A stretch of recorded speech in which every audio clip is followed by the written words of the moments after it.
इस वक्त मैं खड़ा हूँ अमेठी के लालपुर गांव में आम का बाग है। हमारे साथ बैठे हैं विजय विक्रम सिंह जी।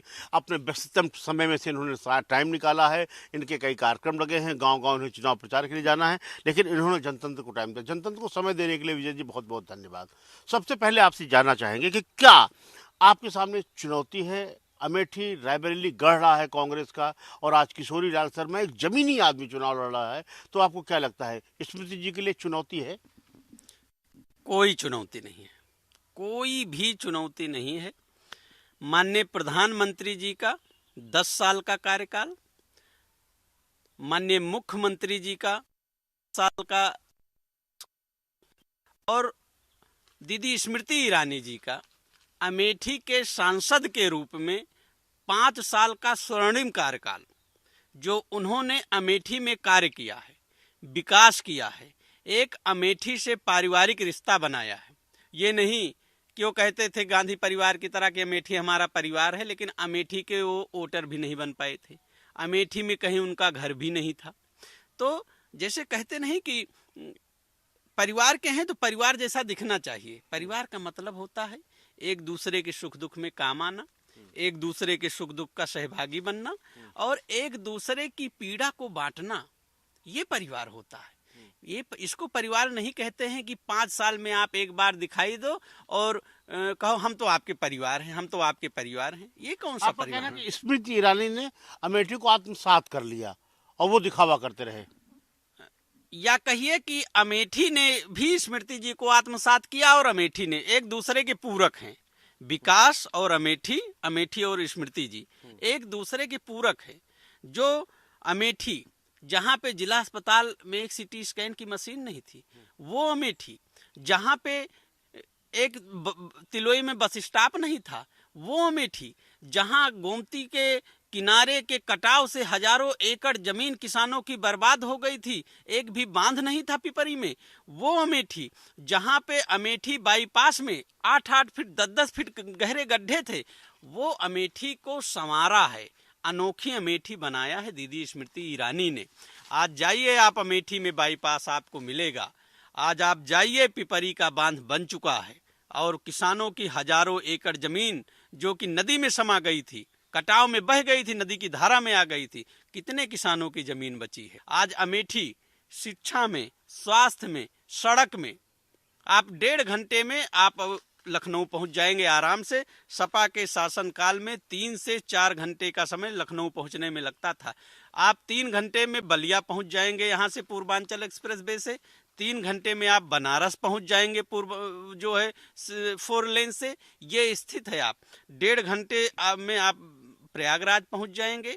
ये जो विकास हुआ है, इतनी अच्छी सड़कें बनी हैं, शिक्षा, स्वास्थ्य, हर व्यक्ति का जनधन खाता खुला है, हर व्यक्ति को शौचालय मिला है, किसान सम्मान निधि मिल रही है, आवास मिल रहा है, पारदर्शी शासन व्यवस्था है, भय मुक्त समाज है, भ्रष्टाचार मुक्त उत्तर प्रदेश है, संगठित अपराध खत्म हो गया है। ये जो विकास के पैरामीटर हैं, ये जो विकास के मानक हैं, उसको हमारी केंद्र सरकार और उत्तर प्रदेश की जो डबल इंजन की सरकार थी, उसने जो विकास कार्य किए हैं, उस कार्यों को क्रियान्वित कराना 100% धरातल पर पारदर्शी तरीके से, ये कार्य दीदी स्मृति ईरानी जी ने बखूबी किया, जिसका परिणाम है कि आज वो अमेठी की जनता के दिलों में समाई हैं। यहाँ के छोटे छोटे कार्यक्रमों में, यहाँ के बूथ अध्यक्ष से मिलना, यहाँ के कार्यकर्ताओं को नाम से बुलाना, यहाँ के गांव में होने वाली दुरदुरिया जैसे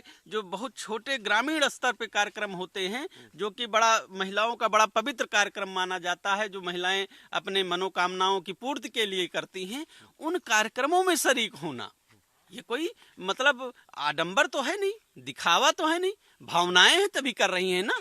अगर भावनाएं ना होती तो आपने बड़ी उपलब्धि, भावनाओं का सम्मान किया है अमेठी की जनता ने। क्या चुनाव में आप एमएसपी नहीं दे पाए, आप रोजगार नहीं दे पाए, आपके पेपर लीक हो गए, तो ये एक मुद्दा है कि नहीं है? किसानों पे का आंदोलन, किसान आंदोलित है, तो क्या ये मुद्दे भी, चूंकि केंद्र का चुनाव हो रहा है, लोकसभा का चुनाव हो रहा है, तो ये भी यहाँ पे मुद्दे हैं?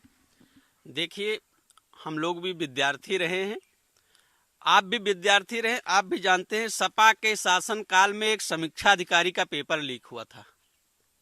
उस समय कोई जांच चली थी? हमारे समय में जो पेपर लीक हुआ उसकी बकायदा इंक्वायरी हुई, लीक करने वाले जेल गए, उन पे रासुका लगी, उन पे गैंगस्टर लगा और वो सब सजा पाएंगे। रोजगार भी हमारी सरकार दे रही। अभी तक उत्तर प्रदेश में 7 लाख से ऊपर सरकारी नौकरियां दी गई हैं। ये स्थिति है। किसान की जो बात है, आप जान लीजिए, एक हमारे गांव में कहावत है, जून का बूंद कुजून का घड़ा। किसान को डीएपी ले जानी है, उसके पास पैसा नहीं, लेकिन आज किसान सम्मान निधि मिल रही है, क्योंकि उत्तर प्रदेश का बहुतायत किसान छोटा किसान है, लघु किसान है, सीमांत किसान है।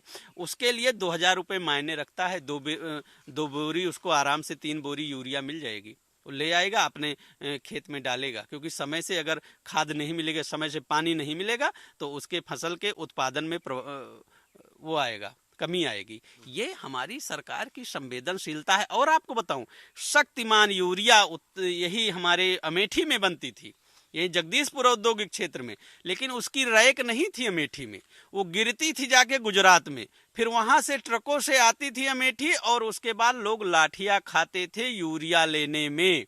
लाइन लगती थी, फिर पुलिस की लाठी पड़ती थी, तो किसान लाठी खाता था, तब यूरिया मिलती थी, तब खेत में छिड़काव करता था। ये स्थिति सपा और कांग्रेस के शासनकाल में। आज कहीं पे भी आपने एक बार भी नहीं सुना होगा, आप अगर अमेठी पूरा घूम चुके हैं, कोई भी किसान कहेगा कि जब से भाजपा की सरकार आई है हमको यूरिया और डीएपी के लिए लाठी खानी पड़ी हो। इजिली उपलब्ध है, नीम कोटेड हो गई है। जो यूरिया की कालाबाजारी थी वो खत्म हो गई है। हमारे अमेठी में आज यूरिया की रैक खुद यूरिया का उत्पादन भी यहाँ हो रहा है, और यूरिया यहाँ मिल भी रही, यहाँ रैक भी गिर रही है। ठीक है। अच्छा, एक नारा आपने दिया था 400 पार, और कहा जा रहा कि पूरा लोगों में नैरेटिव है कि साहब ये संविधान बदल देंगे, आरक्षण खत्म कर देंगे। तो और आपके सांसद और नेता कहते भी हैं बार बार बातें कि साहब हमें दीजिए, हमें बहुत कुछ परिवर्तन करना है, हमें बहुत कुछ करना है। तो इस पे विपक्ष आरोप लगा रहा है कि साहब आप संविधान बदलना चाह रहे हो, लोकतंत्र का दम गला घोटना चाह रहे हैं। हमारी सरकार संविधान के प्रति पूरी श्रद्धा और निष्ठा रखती है। संविधान हमारे लिए सर्वोपरि है। संविधान और आस्था ये हमारे लिए बहुत बड़े मुद्दे हैं, ये राजनीति का विषय नहीं है। ये हमारे लिए संविधान हमारा जो है वो हमारे लिए राष्ट्रीयता है, राष्ट्र धर्म है। कहीं संविधान नहीं बदलने जा रहा, चूंकि इन्होंने जो पिछला कार्यकाल रहा है कांग्रेस का वो भ्रष्टाचार युक्त रहा है, तो ये अपनी कमी को छिपाने के लिए अनर्गल और झूठी बयानबाजी कर रहे हैं। न संविधान बदलने जा रहा है, न आरक्षण खत्म होने जा रहा है। सारी स्थितियां जैसी है वैसी रहेंगी। हाँ, और कैसे भारत जो आज 5वीं बड़ी अर्थव्यवस्था है वो तीसरी बड़ी अर्थव्यवस्था कैसे बने, भारत 2047 तक आत्मनिर्भर कैसे बने, भारत अपने ऐतिहासिक और पौराणिक जो उसका चरमोत्कर्ष था उसको दोबारा कैसे वापस आए, इसके लिए हमारे माननीय प्रधानमंत्री जी कार्य कर रहे हैं। वो कार्य कर रहे हैं तो ये विरोधियों को पच नहीं रहा है, क्योंकि ये तो चाहते थे कि देश को लूटो, चाइना से समझौता करो, चाइना को अपना मनाओ। जब हमारे यहाँ चाइना से वार होता था तो ये लोग क्या करते थे आपको पता है। अच्छा विजय जी, अमेठी में आप चुनाव प्रचार कर रहे हैं, लोगों से मिल रहे हैं, गांव-गांव जा रहे हैं, कांग्रेस ने भी पूरी ताकत झोंक रखी है। आपको लगता है कि अमेठी एक हॉट सीट बनने के कारण आपकी परेशानी, दुश्वारी, चुनाव जीतना मुश्किल हुआ है? सही बता रहा हूँ। मेरा अब तक का जितना राजनीतिक जीवन है उसमें मैंने देखा है कि अब की जो लहर है अमेठी में वो रिकॉर्ड मतों से जीतेंगे हम।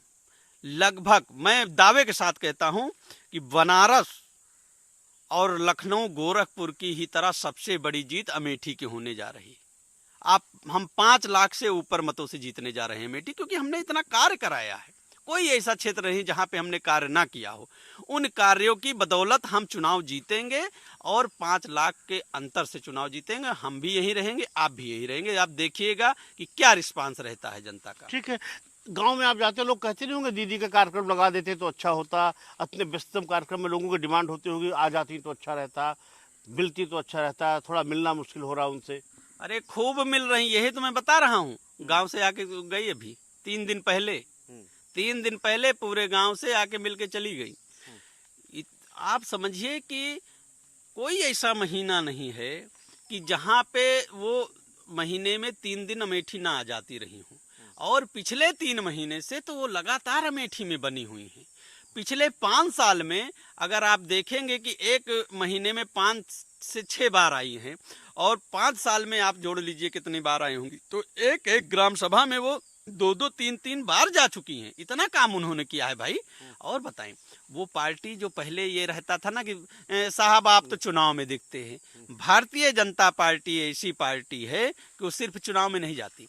हमारे यहाँ विकसित भारत संकल्प यात्रा चली, हमारे यहाँ लाभार्थी संपर्क अभियान चला, हमारे यहाँ अन्य कल्याणकारी जो योजनाएं हैं उनके क्रियान्वयन के लिए हम जो लोग जो घर घर जाते हैं, तो ये तो हमारे लिए मुद्दा ही नहीं है भारतीय जनता पार्टी के लिए कि हम पर कोई ये आरोप लगाए कि हम गांव में नहीं है, हमारे सांसद को किसी ने नहीं देखा, हमारे नेता को किसी ने नहीं देखा, हमारे कार्यकर्ता को किसी ने नहीं देखा। तो ये तो हमारे लिए मुद्दा ही नहीं, क्योंकि हमने इतना काम किया, सबके बीच में रहे हैं, सबके बीच के हैं। नहीं, राहुल और प्रियंका, पूरी कांग्रेस जिस तरह से लगी हुई है चुनाव प्रचार में, तो वो लगता है भाई उन्होंने काम किया। उनके भी यहाँ दादापुर के चुनाव लड़ते रहे, उनका भी एक कनेक्ट है इस क्षेत्र से। यही तो कनेक्टिविटी उनकी दिख नहीं रही है। 5 साल उस कनेक्टिविटी को कौन सा कंडक्टर कौन निकाल ले गया था उनकी कनेक्टिविटी का। 10 साल हो गया इस क्षेत्र में जो भाजपा की जो सरकार है 14 से, उन 10 सालों में कितने दिन राहुल गांधी जी यहाँ रहे? उन 10 सालों में प्रियंका जी कहाँ रही पारिवारिक रिश्ता बनाने के लिए?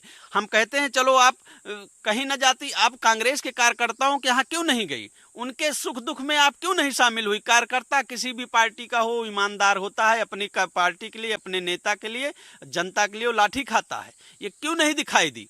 क्यों नहीं धरना प्रदर्शन कभी इनका दिखा? कहाँ रही ये? कभी किसी के यहाँ क्यों नहीं गई? इनका ये काम नहीं है, ये घड़ियाली आंसू, झूठा रिश्ता। इनके सारे रिश्ते झूठे हैं। अगर आपका रिश्ता था तो आप 10 साल कहाँ थे? आप कहाँ पड़े हुए थे कि आप किसी अमेठी के अपने कार्यकर्ता के सुख दुख में नहीं? और आपके बता दें, राहुल गांधी और प्रियंका गांधी अपने 30 कार्यकर्ताओं का नाम नहीं बता सकते हो। नेताओं में 5 नेता शायद ही नाम जानते होंगे। हमारी दीदी स्मृति ईरानी अपने बूथ के कार्यकर्ता को, अपने पार्टी के कार्यकर्ता को नाम से बुलाती हैं, नाम से पहचानती हैं, और लगभग सब कार्यकर्ताओं के घर में गई हैं। राहुल और प्रियंका बता दें कि अपने कितने नेताओं के घर वो गई हैं, वो उनका जाने नहीं है। ठीक है। अच्छा, एक आखिरी सवाल आपसे विजय जी, आप देख रहे होंगे चुनाव, आप पूरे प्रदेश में और कई जगह पे भी गए होंगे, ये चुनाव क्या प्रदेश के मुद्दे पर लड़ा जा रहा है, मोदी के चेहरे पर लड़ा जा रहा है, या इसमें लोकल मुद्दे भी शामिल हो जाते हैं कहीं कहीं? देखिए, ये चुनाव माननीय प्रधानमंत्री जी के 2047 तक जो भारत को आत्मनिर्भर बनाना है, उस राष्ट्र धर्म के ऊपर लड़ा जा रहा है कि हम भारत को 2047 तक आत्मनिर्भर बनाएंगे, जिसकी शुरुआत 2014 में हो चुकी है। माननीय प्रधानमंत्री जी ने जो कार्य किया है, आज जनता उन पर आंख मूंद के भरोसा कर रही है। उसको ये पूर्ण विश्वास है, वो अमेठी नहीं, पूरे उत्तर प्रदेश की जनता को, पूरे देश की जनता को विश्वास है कि माननीय प्रधानमंत्री जी जब तीसरी बार शपथ लेंगे 400 सीटों के साथ, तो भारत विश्व की तीसरी बड़ी अर्थव्यवस्था बनेगा, भारत सशक्त बनेगा, भारत समृद्ध बनेगा, और भारत अपना ऐतिहासिक और पौराणिक गौरव पुनः स्थापित करेगा। और ये भारत के लिए बहुत बड़ी उपलब्धि होगी। ऐसा राष्ट्र नायक हमको मिला है माननीय प्रधानमंत्री जी मोदी जी के रूप में। बहुत बहुत धन्यवाद। थे विजय विक्रम सिंह जी ने साफ तौर पर कहा, लोकसभा चुनाव में लोकल मुद्दे तो रहते ही हैं, लेकिन यह चुनाव प्रधानमंत्री नरेंद्र मोदी के चेहरे पर लड़ा जा रहा है, और सशक्त भारत इसके पीछे सबसे प्रमुख कारण है। कैमरामैन वाहिद के साथ अखिलेश मिश्र, जनतंत्र टीवी, अमेठी। इसको परिवार नहीं कहते हैं कि 5 साल में आप एक बार दिखाई दो। अनोखी अमेठी बनाया है दीदी स्मृति ईरानी ने। भ्रष्टाचार मुक्त उत्तर प्रदेश है, संगठित अपराध खत्म हो गया। हमारे समय में जो पेपर लीक हुआ उसकी बकायदा इंक्वायरी हुई। हमारी सरकार संविधान के प्रति पूरी श्रद्धा और निष्ठा रखती है। माननीय प्रधानमंत्री जी कार्य कर रहे हैं, वो कार्य कर रहे हैं तो ये विरोधियों को पच नहीं रहा है, क्योंकि ये तो चाहते थे कि देश को लूटो। चाहे विकसित भारत संकल्प यात्रा चली, हमारे यहाँ लाभार्थी संपर्क अभियान चला। प्रधानमंत्री जी जब तीसरी बार शपथ लेंगे 400 सीटों के साथ, तो भारत विश्व की तीसरी बड़ी अर्थव्यवस्था बनेगा।